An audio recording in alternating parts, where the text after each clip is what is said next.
పూరీని వేసారు, అది సగం పక్క కొంచెం కొంతసేపు చూస్తే నల్లగా కూడా అవుతుంది. అవునవును. ఇక దోశ వేశారు, అది ఎర్రగా అయి ఉండాలి, మరి మాకు అసలు మరి కొంతమంది కరకరలాడాలి. ఈ సగం బొగ్గులు తిని మళ్ళీ నాకు సరిగ్గా అరగలేదని చెప్పి మళ్ళీ దాని మీద ఒక సోడా తాగో లేకపోతే ఇంకేదో గ్యాస్ ట్రబుల్ టాబ్లెట్ వేసో సిరప్ వేసో జెల్సీల్ వేసో ఇవన్నీ ఎందుకు చేస్తారు? మీ స్టమక్ ఎప్పుడైనా ఇబ్బంది పెడుతుందంటే మీకు ఆహారం తీసుకున్నది కరెక్ట్ కాదు అని మీ స్టమక్ చెబుతోంది. దాన్ని వినండి.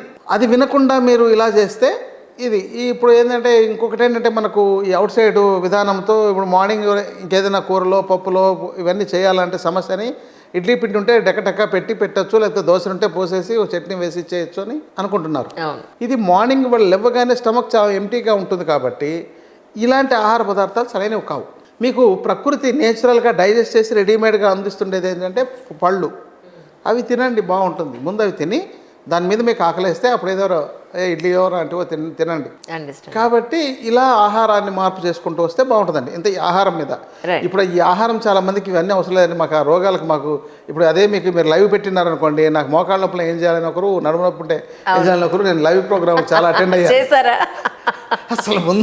అసలు నేను బాగా నా పొట్ట పెద్దది అయిపోయింది, దాన్ని ఎలా తగ్గించాలని అడిగేటోళ్ళే ఉంటుంటారు. కాబట్టి